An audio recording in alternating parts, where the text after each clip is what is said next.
Get started. All right.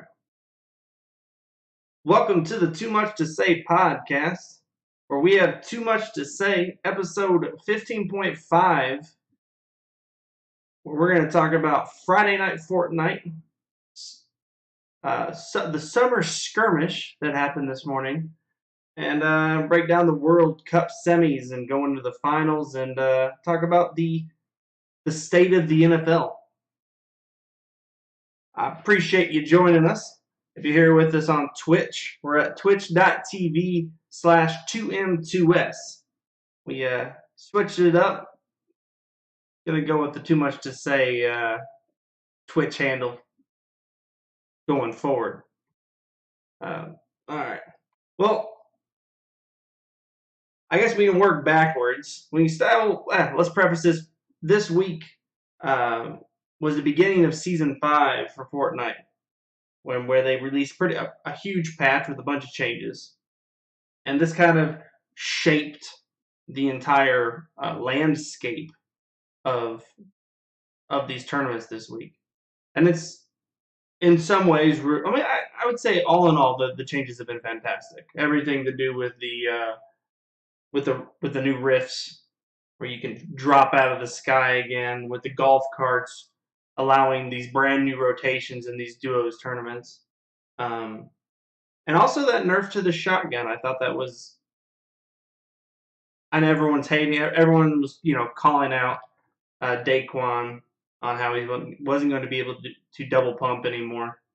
And quite frankly, I just think, A, Daquan's doing fine, but B, I think it was just a fine change. I think it has kind of balanced the shotgun out to a healthy point where they can make it stronger. Because before it was just instant death with the double shot. I mean, you can still headshot somebody and kill somebody immediately, but it's nice to put it in a healthy spot where they can balance it rather than having to nerf the shit out of the shotgun to the point where it's sort of useless.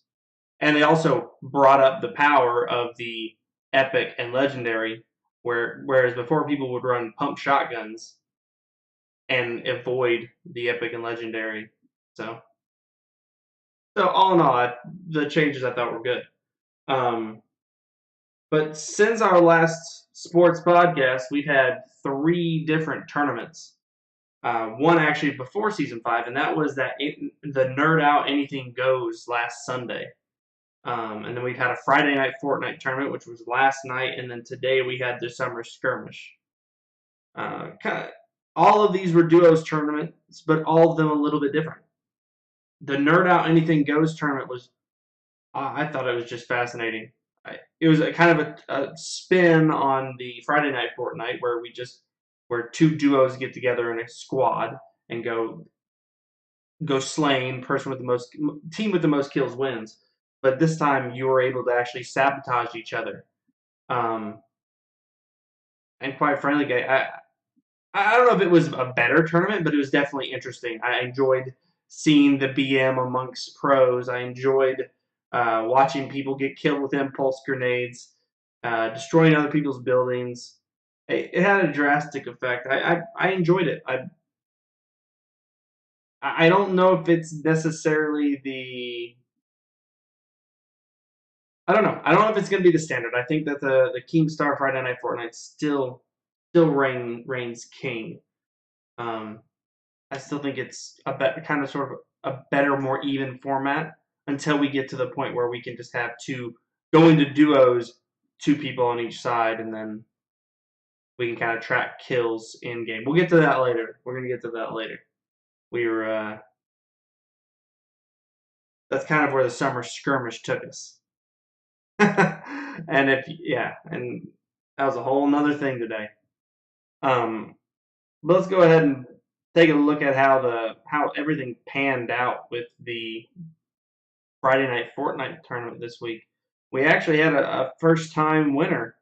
A team that's been playing together for the last 4 or 5 weeks together and actually been placing quite well. Just never been able to get on the board with that win. And tonight, where's that damn thing?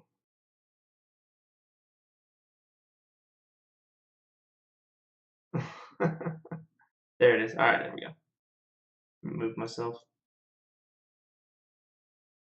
We had King Richard and Aimbot Calvin come out with the dub. They actually knocked out everybody. It was a great tournament. I mean, we saw Tfue and Cloakzy, kind of the reigning champions, fall down. But it was good to see. It was good to see King Richard and Aimbot Calvin get the victory. As you can see in our expanded rankings over here, we went from 10 to 25. They actually went up 3 spots apiece, and King Richard's actually number 3 with no changes to Tfue and Cloakzy because they've won 4 of these now, I believe, with multiple third and second place ranking placements. So, I mean, I would just be excited to see. Hopefully, King Richard can keep threatening every week, so that we can actually see some tussle for first or second place. We'll see though. It really depends. We'll see what happens. Right now they have an ironclad lock on 1 and 2. I mean, everybody else is playing for third place, which King Richard took this week, and we actually had a couple of our leaders over here kind of who didn't even play this week, with Ninja actually sitting out while he was at Guardian Con. But another good Friday Night Fortnite tournament. It was very interesting to see what the rotations turned into with these golf carts and the rifts, because now you can kind of cheat, stay out towards the storm for longer until you finally have to switch in and go in, and you can grab a rift or grab a cart. I mean, the team who found the cart generally won. I don't know. The carts. I love the carts in practice. I don't know if they're going to be permanent. I don't know if I love the extra mobility. It felt a little too overpowered in the duos tournament. Well, in the Friday Night Fortnite tournament, it's not overpowered at all in the SummerSkirmish, and it'll be very interesting. I'm hoping. Actually, don't know if we have one or not, but hopefully, I would love to see the golf cart in the Anything Goes tournament. I think it'd be fantastic. Because the people will just be blowing them up and stuff like. I think that's perfect. I think it's a little overpowered in the Friday Night Fortnite tournament setting, but I think it'll be pretty lit with Anything Goes. So we'll see what happens. Congratulations to King Richard, and we'll see if you can keep the crown for next week. I really would like to see. I mean, this goes for the Friday Night Fortnite, and we're going to get into it on SummerSkirmish. I'd love to see a better spectator mode for this game. It really, the game, Friday Night Fortnite's a lot of fun to watch. I pick pick a streamer that I want to watch. Be it, Tfue, Cloak, King Richard. I usually switch around. I mean, a lot of the better players, they play for the first 2 hours. Or I guess Tfue and Cloak generally play for the first 2 hours, and then they have like 6 hours off as they wait for people to catch up to them. But I'd love there to be a better way for me to be able to track the entire tournament. I know that they have the Friday Night Fortnite stream, but it's just hopping around looking at people's in game, and there's just zero spectator mode. I think that once Fortnite and Epic once they develop this tournament system to be better, once they make it so you can make private rooms, you can do a private server with a better spectator mode. I think that the Fortnite professional esports scene will just grow leaps and bounds. It's an exciting game to watch. There's always something happening, or potentially can be something happening. We're actually going to talk about that here with the SummerSkirmish. Let's go ahead and just hop into the summer skirmish. And based on our rankings, um, we had some kind of who we were expecting to win coming out of the Friday Fortnite tournament. Our number one team was actually Myth and Hamlin's.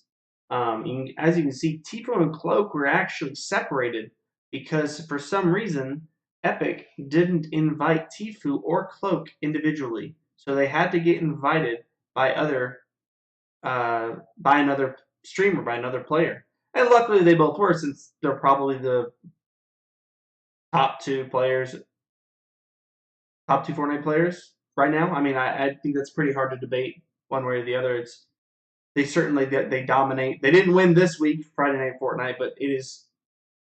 I mean, their coordination, and I think that's what some of the other streamers actually lack, is just playing together all the time. I, you see it with typical gamer and thief; they always play together. Cypher and Nick Merckx used to play together every week, but for some reason that's broken off. It's really lowers. I mean, Nick Merckx performed well, but Cypher's kind of dropped off since that separation. I think that these duos. I mean, this is Friday Night Fortnite. Is a lot of it is just simply for fun.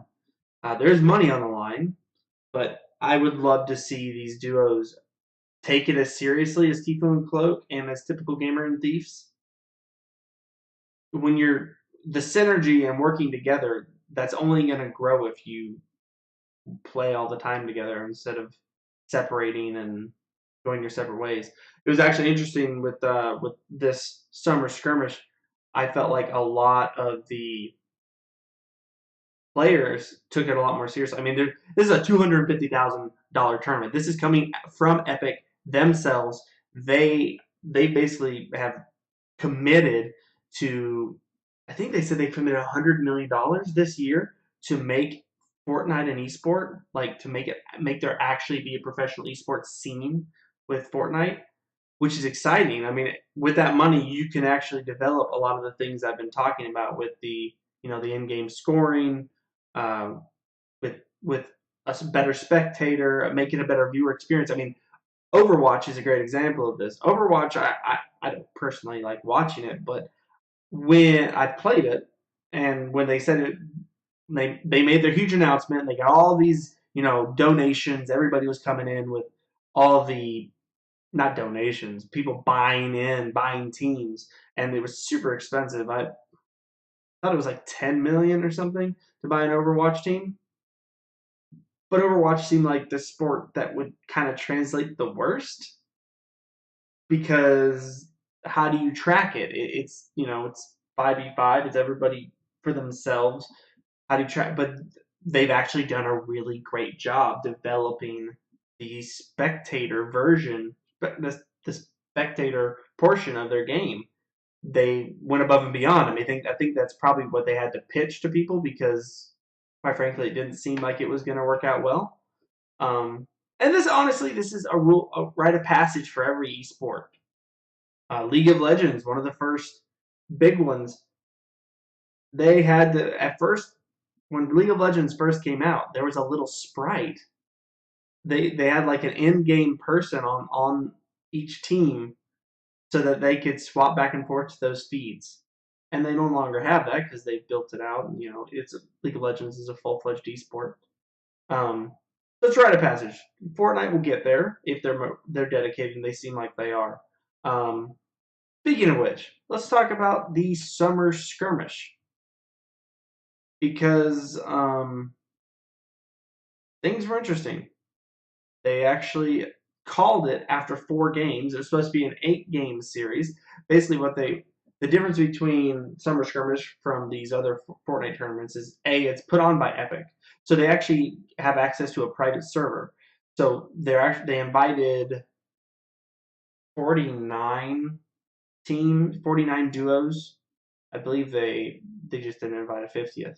The 49 duos to come kind of join up, and all in the lobby at the same time. Kind of the dream. I mean, that's the one problem with Friday Night Fortnite, and what would make it a little better is if you could kill each other, and not just by through sabotage, but actually kill each other. Summit 1G for a while before he's kind of abandoned Fortnite altogether, but he was doing these duels with different streamers with a lot with Miniker, but he actually got some other people. Got Ninja, got um, it's been a while. It's been like a month and a half, 2 months since he's done these. But what was so exciting about him? They had some extra rules. It wasn't just about winning the game. It was about slaying out. It's about kills. It's about he had a bunch of different little ways of getting points. But what's exciting is if you both played well enough, you could kill each other at the end. If you saw each other, you could kill each other, and there were like a lot of extra points for killing each other. Um, but so yeah. Anyway, the Summer Skirmish introduces that because everyone in the game was fighting each other and all trying to win this. But that's kind of where things broke down because there were no extra points for kills. I mean, I think it was $6,500 each game to the person with the most kills, which is a fair amount of money and it's excellent. But the main point of the game was to win.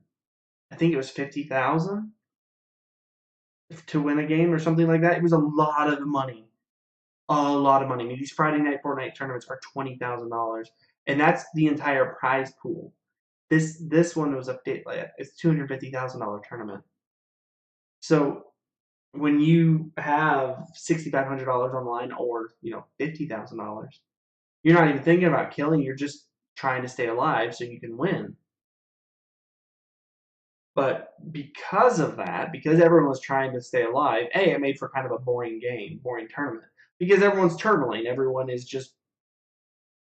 If you watch the Tim the Tap Man cicada-ing, just creating a wall and just making a one by one building straight up, and then just chilling until you had to move because the storm made you move. Well, this had an unforeseen side effect. Not only did it make it boring as shit, but it also caused the entire server to lag because at the end, I think it was I'm trying to think of how many 1, 2, 3, like the third or fourth circle in, you had like 40 people alive. I think they also had some issues. I know a lot of blame has been put upon this 40 people alive in a small area, but I think that the issue was greater than that. I think they flat have issues with their private servers. I mean, I've been in plenty of games at the end with 10, 15 people live. I mean, they were lagging horribly. I should have grabbed it. They actually, I'll give them this. They did poke fun at themselves. Their official Twitter released the the most kills for every match, and the most kills for every match was the storm because people were just lagging and glitching in the storm to the point where they were taking 30. Well, they were taking 10 damage a tick, but it was lagging, so you just saw 30 damage, 40 damage drop off their health, and they couldn't escape the lag was so bad they couldn't escape. It was like watching them do this. Like they would lag forward and the storm would lag. They could never escape the storm and they just died. Every single game where everyone's trying to stay alive, the storm killed more than anybody else. I would expect that if they fix that, no one will ever die in the storm. These are professional players for the most part. Some were not, but they're all good players. I would expect no one to die to the storm. But the lag was so bad. But that's not the only thing they need to fix. They need to improve the announcers. And the announcers. It was only partially announcers' fault. It was also just kind of the feed and that lack of spectator mode. So I would expect them to I'm actually surprised they didn't do this before the tournament. You're going to create this $250,000 tournament, and I believe it's supposed to be like 8 weeks. And I saw somewhere around being like 8 million total. I don't know how that works out. I didn't read the math, but anyway, you have this massive tournament, and you don't have spectator mode prior to starting it. You've had a while too. It's July now. I don't know. I'm really surprised they haven't gotten to that point. I will be very interested, especially since they cut this short. It didn't. No one. The way it was supposed to end was somebody or some team rather winning 2 games. That didn't happen. It almost happened, but it didn't happen. And so they cut it short after 4 games because people were just dying to the storm, just lagging. It was like physically painful to watch. It was kind of fun watching, your favorite streamer rage, but watching, the best Fortnite players in the world just like glitch outside the storm and die is just depressing. The other thing is they just need to incentivize killing more. This did not need to turn into a turtle fest. It can't just be about winning. They need to make it.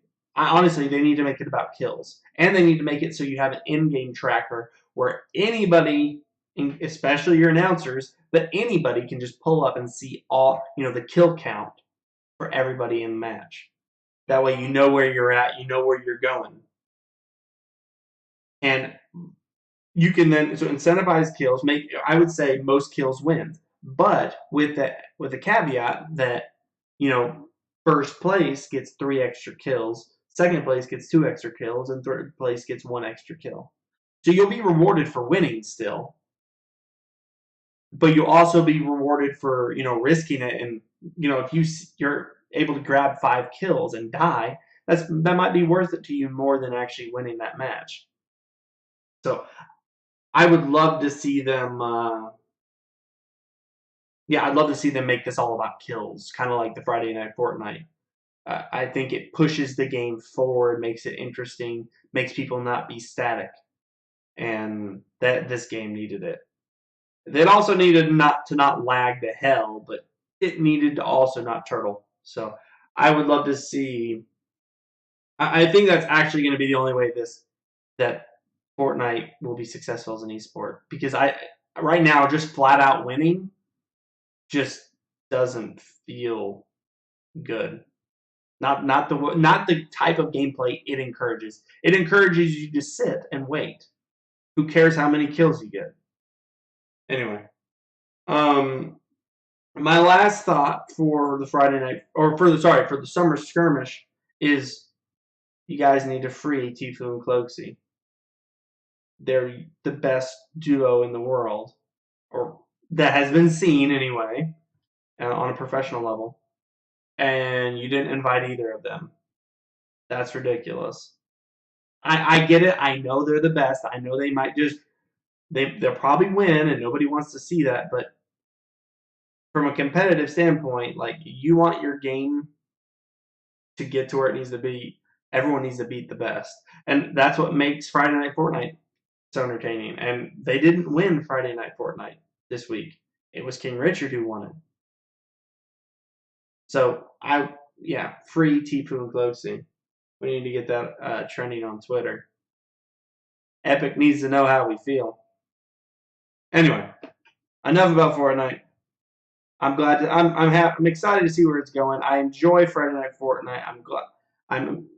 I'm excited to see where Epic's going to take it. SummerSkirmish is encouraging. There are a lot of good things.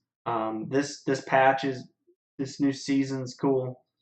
A lot of good things as well. So we're going in the right direction, but we still just got to keep going. Got to keep moving forward. On to the World Cup. This week, we had semis and the third place game. I'm going to be honest, I didn't watch that third place game. I didn't. It's actually, we'll get there. We'll get there. We're not there yet. But first, we had France versus Belgium. And And this actually went. No, actually, I say actually, but my guessing skills have been pretty good. France beat Belgium as expected. Uh, where is this? But it was a fantastic game. I have I have very much enjoyed everything to do with this World Cup. And France versus Belgium, a lot of people thought Belgium was going to pull this out. And let's be honest, there was a pretty rough foul not called on Hazard. And it got kind of there. Soccer has one problem. I love soccer, but it does have one problem, or football, whatever you want to call it.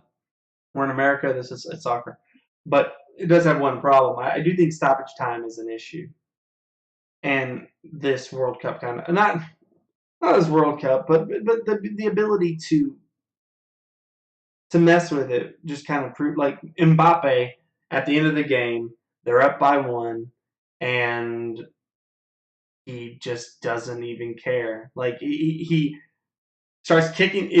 The ball. There's a stop. It just is during stoppage time.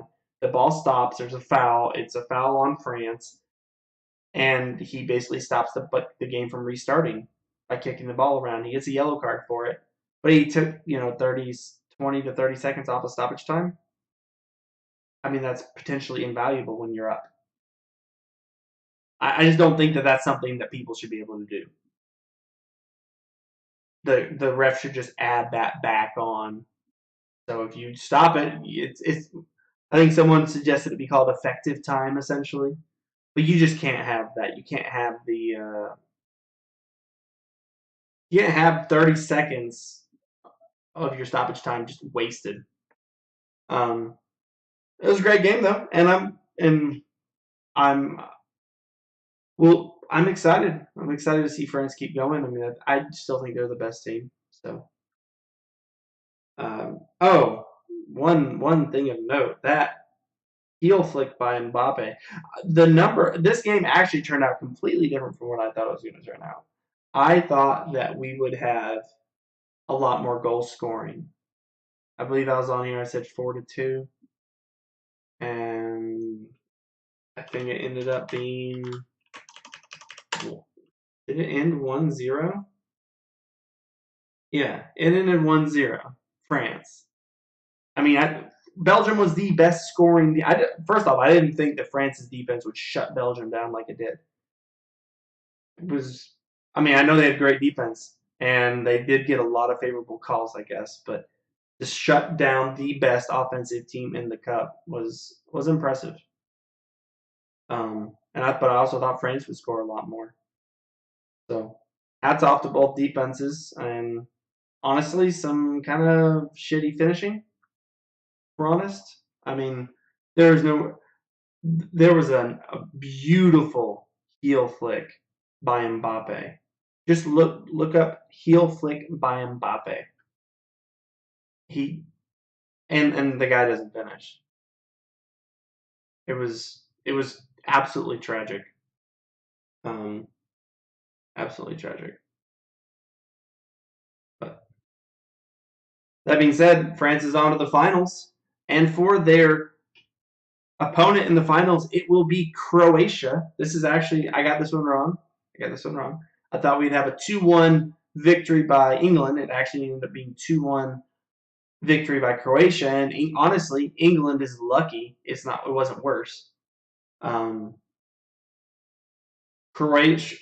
I mean, it goes both ways, but Croatia, like every single time Croatia was on offense, they had like 4 or 5, 6 players up in the box and around the box. Whereas every time England tried to take a chance, they had 1 or 2 players. And Croatia had a lot of really good chances. So, English fans, it's not coming home. I'm sorry. But, man, this one I actually just saw today on replay. Again, I thought that Harry Kane, who has a very good chance of winning the Golden Boot, I thought he had just flubbed it in front of the goal. This is like the 116th minute or something. No, 109th minute. Yeah, 109th minute, and he gets the ball right next to the goal, and he kicks it, and it looks like he just pings it. He just hits, post, hits the goalpost. But the keeper sliding back actually got his like the bottom of his cleat on the ball to force it into the goalpost. That is the greatest and luckiest save possibly. I don't know that of the tournament, by far of the tournament, because that ties the game up. They go to penalties. Almost assuredly, they go to penalties if he doesn't save that ball. And he like to see it, you have to slow it down like super slow mo. I had seen it on repeat, and I just thought that he kicked. I thought he had just hit it into the post, and it was horrible. He had held the ball too long. At the end of the day, he held the ball too long, regardless. But the fact that the keeper is actually able to get the bottom of the bottom, like where the cleats are, on to the ball to kick it into the post, and the fact that it didn't go into the goal because of that kick, that's amazing. So now it's France Croatia, and oh, but before we had the Belgium England game, and I find this Belgium England game, I find it fascinating just because soccer. One of the things that people complain about soccer in America is that you have ties, draws, games end somewhat frequently with 1-1, 0-0, 2-2. Less frequently 2-2, but in a regular season you can just have a tie. Now we didn't in the World Cup. It's not like that. Not in the knockouts. In the groups, it is. There are plenty of ties in the groups. But in the World Cup, they have a third place. They have a third place game. So the losers of the semifinals both go here to find out who's third and who's fourth. And I just think that's fascinating. I wasn't interested in watching it. Belgium ended up winning 2-0. So congrats to Belgium. I think it is their greatest finish of all time. So congratulations to Belgium for taking third place. I think that if you had been on the other side of the bracket, I think if you'd gone up to Croatia, you might have beaten Croatia, and we'd see France, Belgium in the final. And that just would have amped up that game, which was already fantastic in the semis. But instead, we have France, Croatia. And, Croatia just is living on a prayer. The first two games of the knockouts, they had to go to penalties. Yeah. Against Denmark, it was penalties. Against Russia, it was penalties. And then they beat England 2-1. And they almost went to penalties on that if the keeper hadn't made that stop. Against kind of the unstoppable juggernaut that is France. It's a young superstar team with Dembele, Mbappe, and then Pavard and Griezmann. The team is fantastic. I do think at the end of the day, I think France has they're better on offense, better on defense. Though Croatia's defense is pretty good. I think it'll be 2-0, maybe 2-1 France. I don't think we'll go to penalties on this one. I think France will close this one out. I think it'll be a 2-1 final tomorrow, which I will be very sad. This will be my last. We'll cover this one when we get next week, but I'm very sad that the World Cup is ending. I have very, very, very much enjoyed having soccer on during the day, every day. And as much as I dislike Russia, in my opinion, it's like the best place we could have it. I look forward to coming to the United States here in 8 years, but if when it's here in the United States, all the games are going to happen at night. I mean, I'll be able to go to some when they come to Atlanta, but I won't be able to just watch them during the day. I mean, it's just been like the best damn like what 4 or 5 weeks. It's been awesome, and so I'm very sad that it's coming to a close. But I'm very excited for the final tomorrow. One gigantic piece of news outside of the World Cup, but for soccer, is that Cristiano Ronaldo is going to Juventus. So currently, if you don't know, Cristiano Ronaldo played. Well, I guess previously he was playing for Real Madrid in La Liga, the number one league in Spain, and he's now going to Juventus, the number one team in Serie A or Serie A in Italy. And it's a massive deal. He's getting. I mean, it was like 140 million just to buy him out, and he's supposed to be making, I believe, somewhere in the $60 million range. But this is huge. I mean, I know he's getting older. I think he's 33, going on 34. But I'm a Messi fan. I don't know if I've talked about this on stream, and uh, so I follow Barcelona at the same time as I follow Messi, and I have very much enjoyed La Clásico, which was FC Barcelona versus Real Madrid, and at the end of the day, it was Messi versus Ronaldo, the best two players in the world. And for that to come to a close, it makes me sad. It makes me sad. I didn't want it to come to an end. I have, I don't know, it's an end of an era. The only time they're going to see each other is in the Champions League. I mean, if they do, I'll, put that on the calendar, but man, I just don't know what to think about it. It makes it's like as bad as this World Cup coming to a close. I mean, it'd be two of the greats of all time. It's ending. It'd be like if LeBron didn't leave the Western Conference of the NBA, but he actually left the NBA and he went and played in China or somewhere. And now him and Kevin Durant will never play each other again. Yeah, it's sad. I'm disappointed. We've enjoyed some good La Clásicos though, so you know, with sports you gotta appreciate what you have in the moment because it doesn't always last that long. You never know when it's going to come to an end. So, anyway, all right, on to the NFL. Now I know it's the NFL off season. We're not actually even that close to the NFL starting. Um, and I've actually kind of wrestled with wanting to talk about the NFL in general. And we're not going to talk about the NBA today. Uh, most of the big free agents have been signed. We'll talk about some of those next week. But with the NFL, I wanted to talk about the state of the NFL, where the NFL is kind of going, and honestly, kind of because I think it's a bleak outlook. And I mean, I could be wrong. I know that gambling's getting legalized, and maybe that'll be a huge boon for NFL and NFL attendance.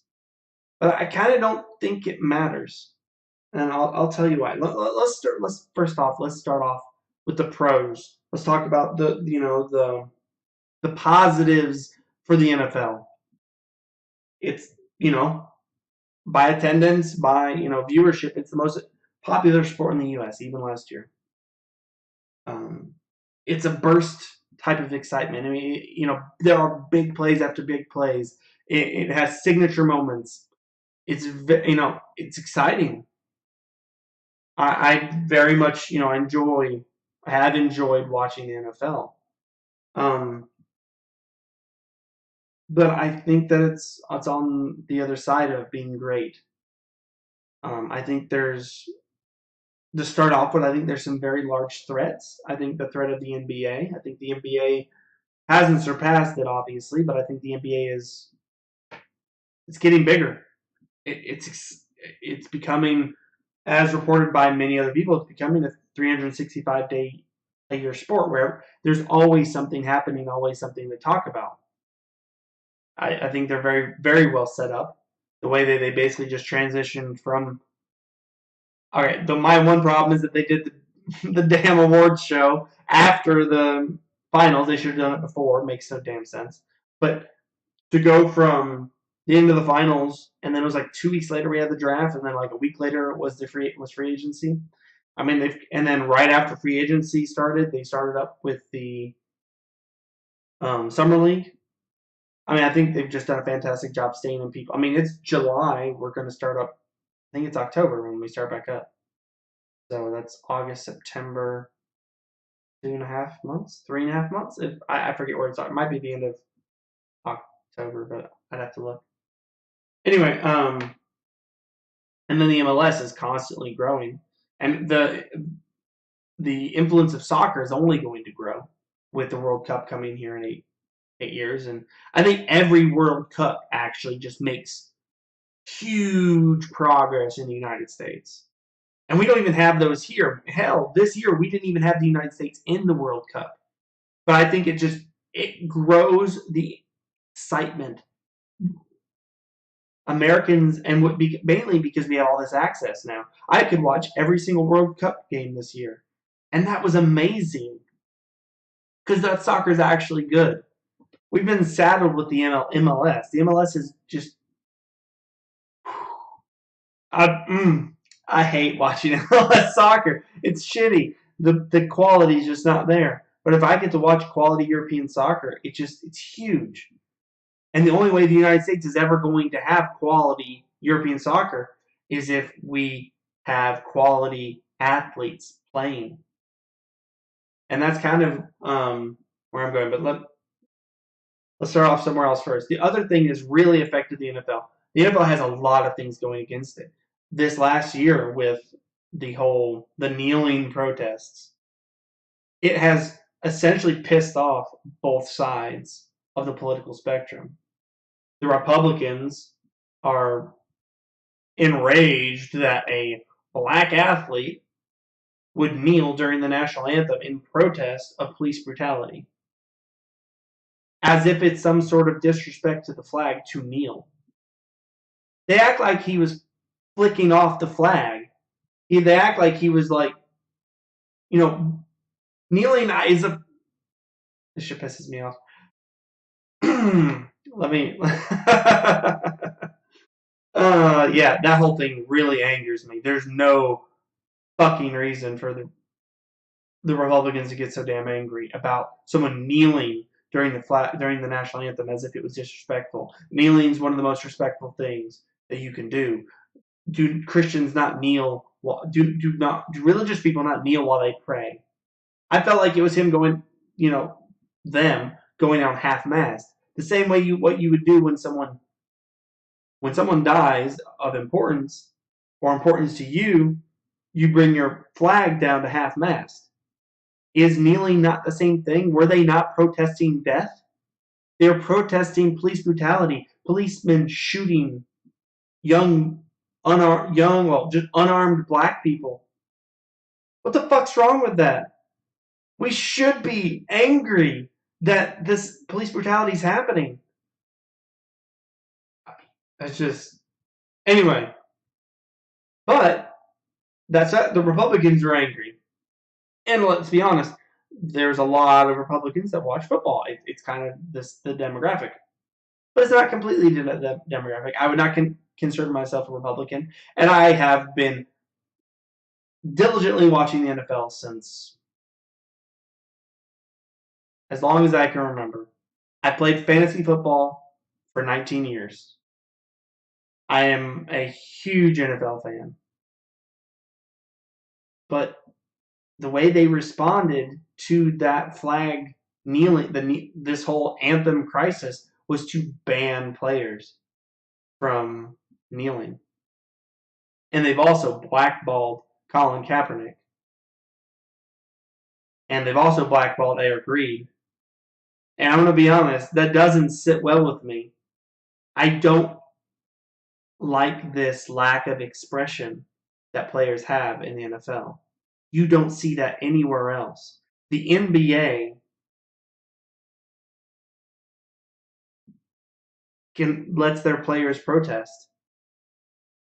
And they should be allowed to protest. They should be allowed to show their discontentment with the death of people. So I think they have. I didn't think I'd get to this point because I did watch the NFL last year, and they're, you know, this is the first time in my life that I've been on the fence about watching the NFL. I love the NFL, but I love watching football. But for you to be so disrespectful to a cause that's important, at least to me, it's hard for me. It's hard. But I don't even think that is the thorn in the NFL's heel. I don't think that's what's going to bring the NFL down.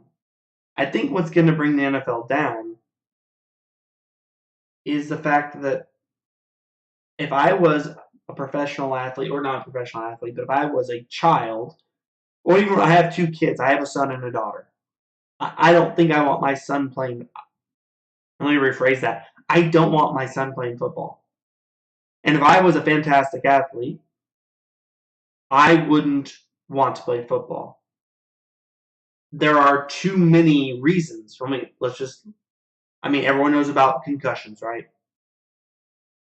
That's huge. You don't get concussions nearly as frequently in basketball or soccer or baseball. Concussions they're life-threatening, but they're also life-altering.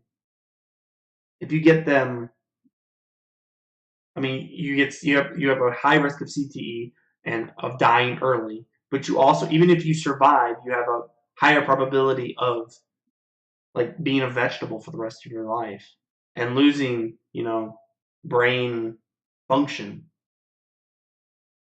But even beyond that, there is a higher risk of injury.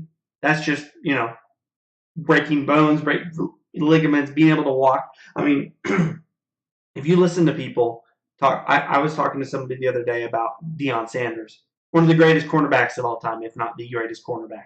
Him and Charles Woodson, right? They say, because he right now he is a commentator. I don't remember which station, but they say if you watch him on TV, you can't tell. But if you're in person and he gets up to walk, he hobbles around. So if you go to the NFL, you have a higher risk of concussion, higher risk of life-altering injuries, period. But even if you don't have those injuries, you're going to have a shorter career than almost any other major sport. Now, given any sport can be bounced out, but the only people who play for a long time anymore in the NFL are superstars. Most people don't make it past their first contract. Hold on, let me get a drink.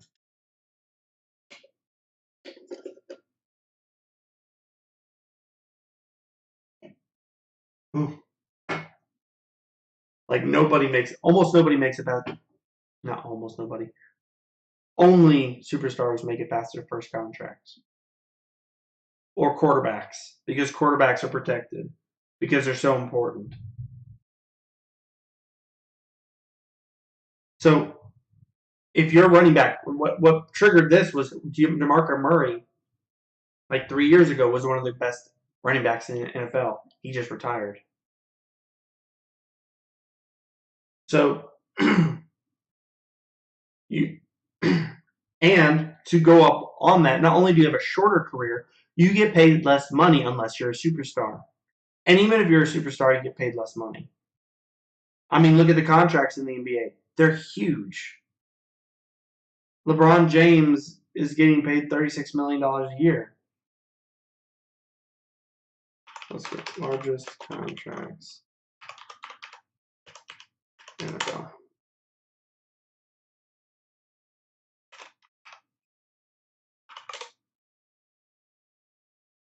Let's see here.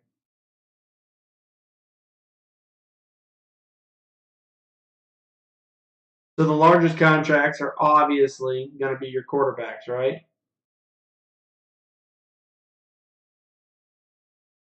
Oh, and not only that, so you have you have smaller contracts for shorter years, and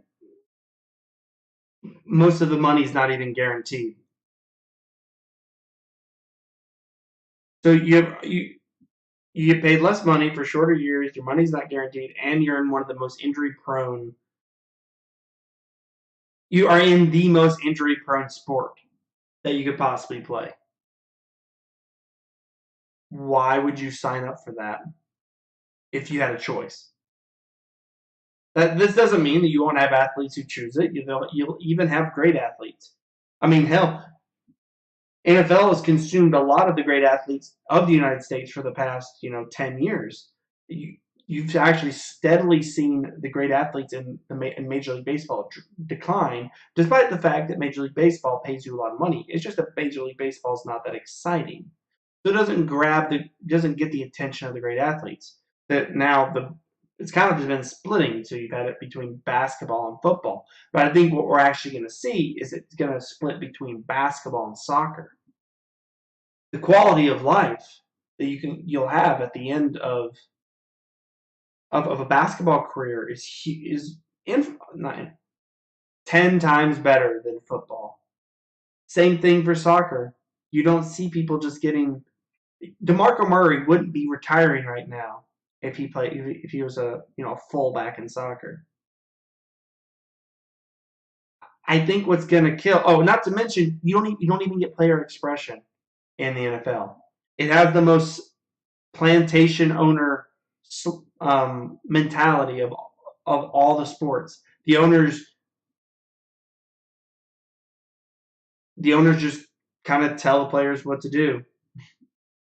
And the problem is there's no the supply and demand is so great. There's so many athletes trying to be on the football teams that they can just release people and move on.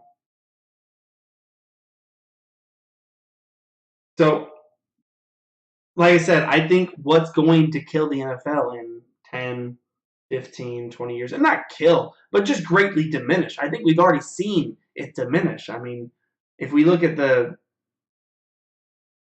here's the average NFL viewership by year. It's kind of gone. We had a lower one in 2012, but in 2015 we hit 9 million. But then it dropped the next year to its second lowest in the last 8 years to 16.5. But then in 2017 it dropped again to 14.8.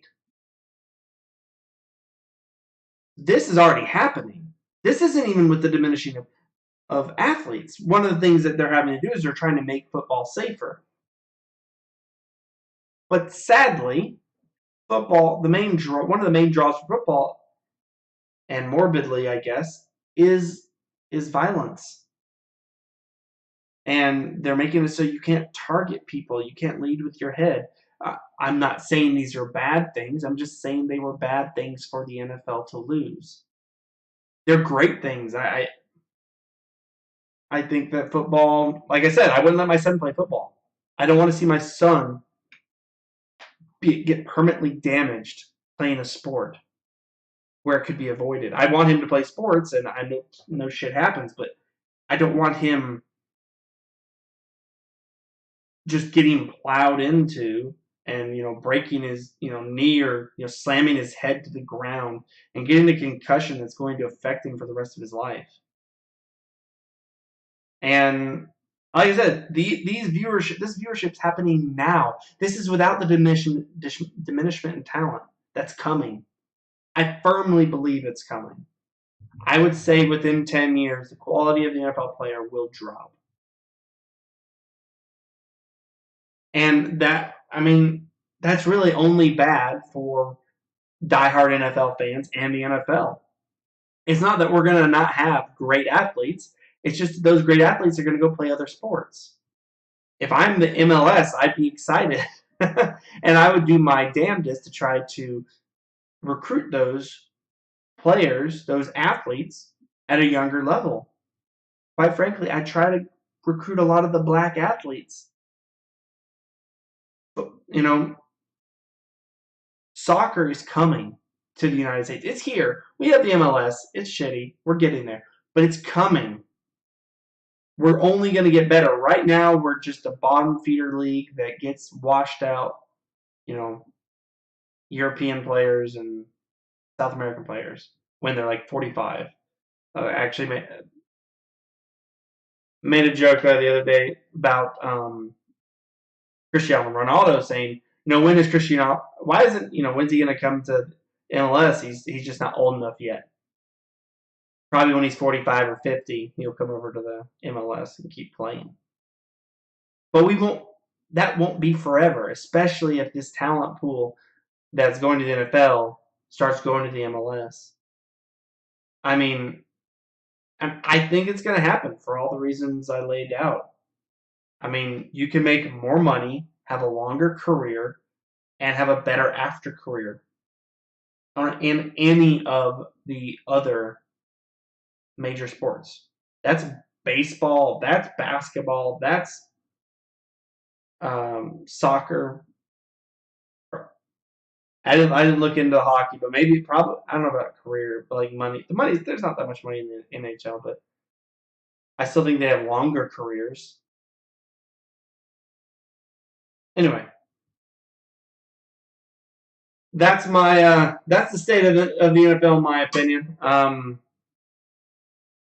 I'll probably still follow it this year. I mean, especially with the podcast, I don't think I can kind of avoid it. I hope that they figure this thing out with the. I know the NFLPA has actually filed a grievance against the NFL regarding the kneeling. So I hope that pans out and that they can kind of reach some. They need to allow their players to express themselves. I know that they're trying to pander to their conservative base. And their conservative base is generally pretty racist. And so they don't want these hot dogging black people to, express themselves.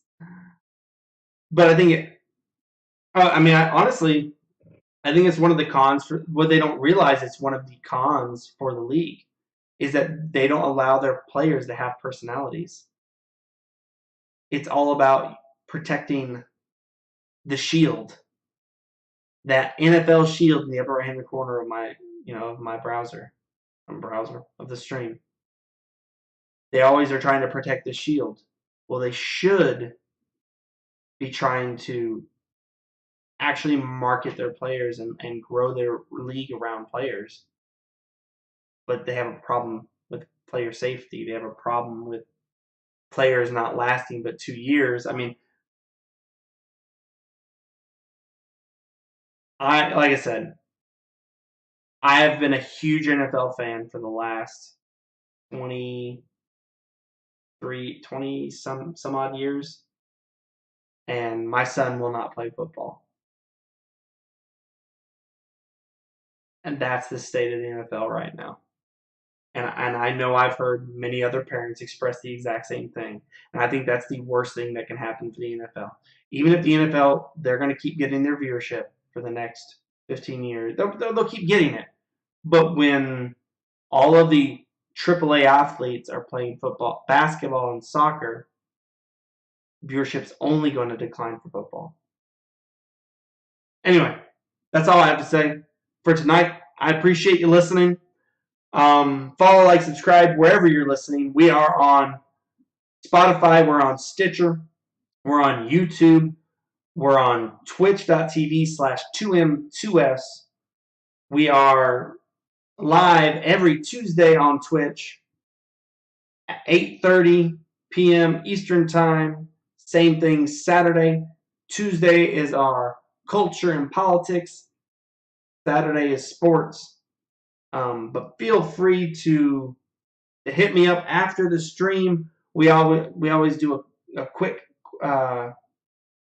Q&A, a question and answer session. So if you have any questions for me, hit me up then. If you have big questions, come up, hit me on Twitter. I don't mind. I'm at Real Sam Shannon.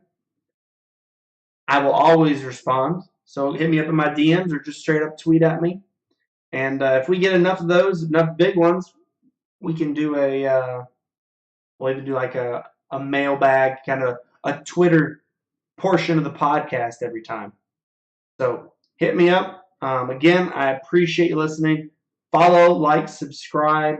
Give us that 5-star rating if you can. It would be very much appreciated. But your listening is appreciated regardless. Thank you, and I will see you Tuesday.